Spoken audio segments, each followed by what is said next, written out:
Please subscribe to my channel at kung subscriber ka na, please keep watching on my videos. Thank you! For today's vlog ay mag-unboxing ako ng aking mga napamili na. Actually guys, nabuksan ko na mga nabili kong tattoo supplies sa Shopee. Nabili ko lang siya ng mura. Pang beginner lang naman to kasi pa-practice pa lang ako. Kaya hindi kailangan ng mamahaling mga gamit. Basta alam ko, gusto ko talaga i-try to. Pasukin ang larangan ng pagtatattoo. Kasi alam ko naman kahit paano, nung grade 1 ako, kaya ko naman mag-drawing ng puno na may dagat. Tsaka bundok sa may kilid, tapos may araw sa gitna. Yun, mga kaya ko yun gawin. Kaya tingin ko, may future ako sa pagtatattoo. So eto nga guys, nabili ko lang to ng mura sa Shopee. Syempre inabangan ko yung mga may sale. Saka syempre yung may magagandang reviews. Okay, tingnan natin. Ang pang beginner lang to. Sa murang halaga. Siguro sa halagang to, wala pa lang tong nasa 2K lang yata to or wala pa. Mamaya i-share ko sa inyo. Tingnan ko yung ano ko sa Shopee. So ito na guys. Una ko munang ipapakita ay ang syempre yung pinaka machine. Sale lang din to guys. Nakuha ko lang siya 600 yata. Tapos ang kinagandaan nito, kung sa nakuha ko siya ng mura, lahat talaga is gumagana. Overseas ko to nakuha. So bali hindi pa ako nakakapag-start talaga kasi kulang na lang talaga ako ng ink. Pero once may ink na ako, gusto ko kasi dito talaga bilhin sa mga tattoo shops talaga para makasure ako na legit na okay yung ink tsaka original. Kasi syempre mahirap baka makabili ng peke. Sa balat ng tao yun ilalagay. So comment down below po kung sino po yung gustong mapag-practicean. Syempre libre lang po pero ang babayaran nyo is yung mga ginamit ay karayo. Libre lang po ito kaya pwede kayo magsisi. Joke lang po. So ito yung pinaka tattoo machine. Tapos ito yung cord niya. Tapos dito yung sasaksak. Pinili ko yung red para lalang guard. Tapos ito naman talaga yung pinaka nagpapagana sa lahat. Pang power supply. So 500 pesos lang din yata to.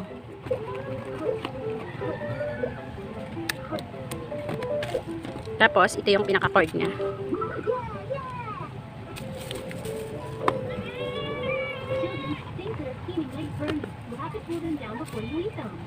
Tapos ito naman ang foot pedal switch. Ito yung aapakan. 150 lang yata to na nabili ko sa Shopee. Ito yung aapakan. Tapos dito natin siya isasaksak sa ito, foot. Tapos ito naman, ito yung sa machine. Dito ko to ilalagay sa, syempre kung anong unahin mo, lining, pagla-lining ba o shading? Ang lining dito. Na-try ko na to guys. Talagang hindi ako nagsisi kasi all working naman siya. Tapos ito naman, dito para sa pili ito yung nilalagay sa skin. Parang stencils. Longer lasting tattoo stencils. Ito yun siya. Sa 150 yata dito. Tapos ito naman, sa Lazada ko ito siya nabili. Ito yung paper stencils. Okay naman, nasubukan ko na siyang gamitin. Bale, ito yung i-apply sa skin. Ganyan. Tapos, i-rub mo lang siya.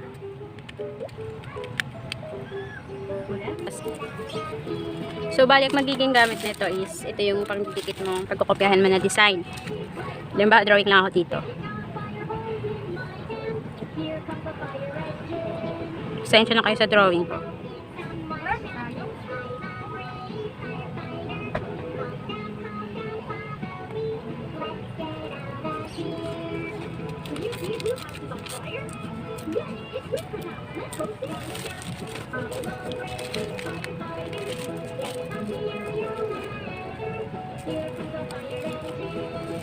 Tapos bali, ito drawing natin dito.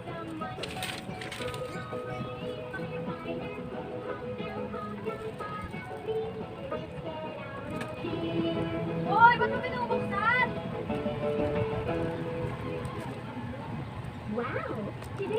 Ayusin lang natin. Pangit ng pagka-drawing ko eh. So, ayan na. Tapos, guntingin na lang to. Pero pinilas ko yung sa akin. Tapos, ay natuyo na. Wait lang, ulitin lang natin.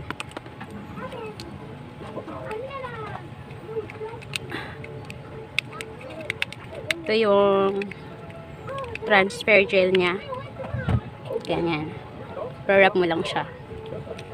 Then, ilalagay mo na to. Yung design na gusto mo. Yan.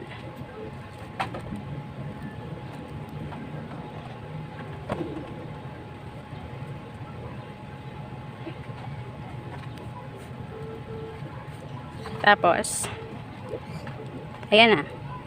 Diba? Galing. Guys, nabili ko lang to siya sa Lazada. 6 na pirasong ganito. Kaya lang, di man lang makabubble wrap. Pero okay lang din. At least, okay naman siya. Hindi mo siya sira-sira. Medyo gusot nga lang.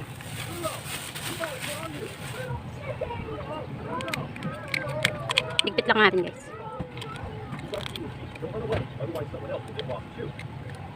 Ito naman yung karayong. Karayong. So, ang binili ko ay ang pang shading, tsaka pang lining. Ito yung 5RL. Ang lining RL. 10 yata yung binili kong pang RL. Pang lining. Tapos, ito naman yung pang shading. 7RS. Kasi nagtanong-tanong ako dun sa classmate ko na nagtatato din. Ito na yung ginagamit niya. Hindi pa naman talaga ako expert, guys. Mag-aano pa lang talaga. Magpa-practice. Try ko pa lang. So, kaya konti lang mo ng mga gamit ang binili ko. So, papakita ko lang yung sa inyo, guys. Magana ka. Okay. Saksak ko lang.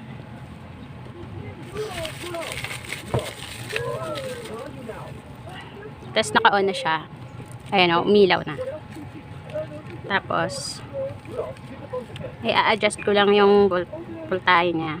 Ka-adjust na pala yan. Ay, dito pala yun. Yan, mga 6.2 lang. Or 7 na lang, 7. Tapos may na-try na rin akong ito. Nabuksan ko na to. So, hindi na talaga to pwede gamitin sa pag nagtatato na ako. Pang practice na lang to.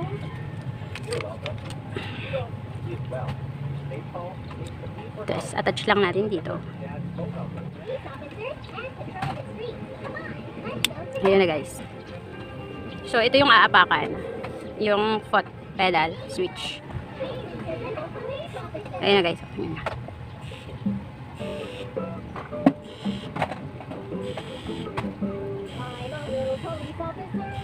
Gumagana siya, guys.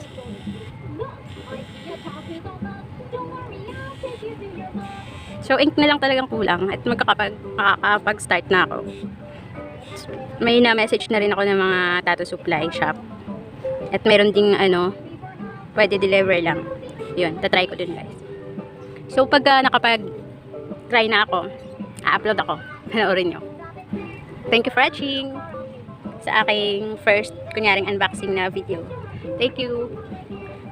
Huwag nyo pong kalimutan mag-like, mag-comment, and subscribe din po.